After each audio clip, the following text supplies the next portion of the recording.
Hi guys, today March 24th, today's program we're going to start off with a warm-up, either a 400-meter run or row, 0.8K on the bike, or 2 minutes of jump rope. From there we're going to get in our core work. We're going to work on with our Tabata, 20 seconds on, 10 seconds off.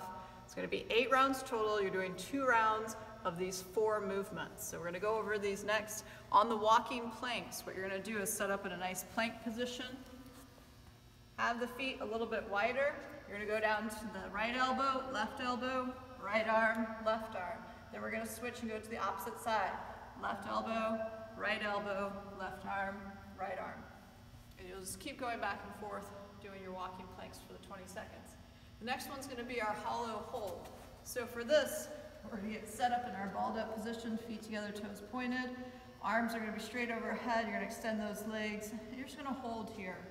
Remember, that back needs to stay nice and flat so you can't get the hand under. If you need to scale, you can bend the knees in and still keep the shoulders and head off the ground. If you want to make this harder, you can grab a light weight like a dumbbell, go into your hollow hold, and then hold here. For our next one, it's a reverse plank. We've also called this an extension plank. I'm going to get set up with my feet straight, or my legs straight, feet together. My hands are going to be outside, and notice that my fingers are pointing out to the sides. From here, I'm going to squeeze my butt, pull my shoulders down and back, look up at the ceiling, and squeeze and hold. If you need to have a slight bend to the elbow, that's fine, okay? But really focus on squeezing the butt, opening up that chest to the ceiling. Our last one's going to be an arch hold. So I'm going to get set up on the ground, arms are straight, feet together, toes pointed. I'm going to come up, squeeze, hold here for this 20 seconds. I'll do that one more round for 8 total, so it's 4 minutes. For our workout, it's a longer workout today. If you don't have about 30-35 minutes, then just set your timer, work for however long you can, okay? We're going to start off with 8 rounds, 4 power clean and jerks. If you have a barbell, guys are using 95, ladies 63. If you have dumbbells, we're going 50 pounds in each hand for the guys, 35 in each hand for the ladies, or you can use your backpack as well. After that, we're going 4 toes to bar. You can scale knees to chest, knees to 90. If you don't have access to a bar, V-ups or sit-ups, you can also scale those sit-ups holding a weight in your hands. And then we'll go 4 side-facing burpees over the object you're using for the clean and jerk. Then we're going to go 800-meter run or row, or if you have a bike, 1.6 kilometers, or 3 to 4 minutes jumping rope. Okay? This is a great time to practice your double unders. If you're practicing double unders, do it for about the same amount of time it would take you to run 800 meters. So for most people, that's somewhere in that 3 to 4 minute range. I wouldn't go much further or longer than 4 minutes, okay? After that, we're gonna go back and do this one more time. So you're going 8 rounds, 4 power clean and jerk, 4 toes to bar, 4 side facing burpees, finishing with that 800 meters. Your goal is to finish in less than 35 minutes.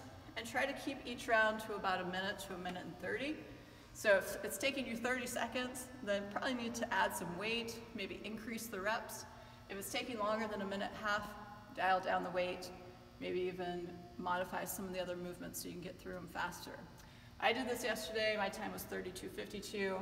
I had 2 30-pound kettlebells that I used. I have a GHD at home, so I use that for the sit-ups.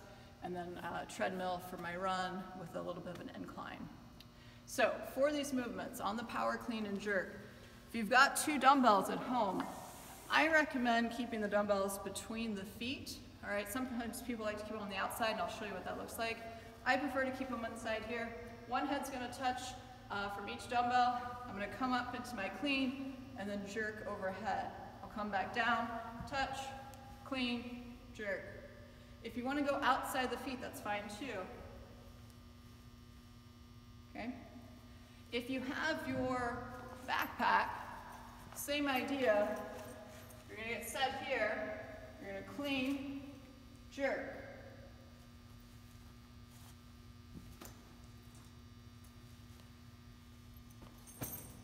If you have just a kettlebell, one kettlebell at home, then kettlebell swings. If, let's say, you only have one dumbbell, I would do 1 rep on one side, switch 1 rep on the other, go to 4. If it's a lightweight, then perform 8 total reps instead, okay? So if it's a heavier dumbbell, 4 total. If it's a light dumbbell, 8 total. For our modifications for the toes to bar, we've got our V-up. So for that, we're gonna get set in our hollow body position here. Come up, touch the toes, keep the legs straight. Remember, if you need to modify, you can touch the shins, or we can also perform sit-ups. If you want to add a weight for the sit-up, you can have your light dumbbell, hold that at the chest, like so, or here. And then for our last movement, our side-facing burpee. If you have a barbell, you're going to jump over the bar. If you have dumbbells, you're just going to have these on the ground like so. I'm lateral or side-facing. I'm going to jump both feet back, chest and thighs touch. Jump up with my feet in line with the dumbbells. That's 1. 2. We'll do 4 total. Notice that my feet are lined up with the dumbbells. Don't start with your feet back here, otherwise it'll put you out of position to jump over the object, okay? If you're using a kettlebell, just put your kettlebell there, jump over, same with your backpack. Again, guys, this is a little bit longer workout. Modify as needed to hit our stimulus. Have fun, good luck, as always. Please post your score in the comments below. And if you have questions, let us know. Thanks.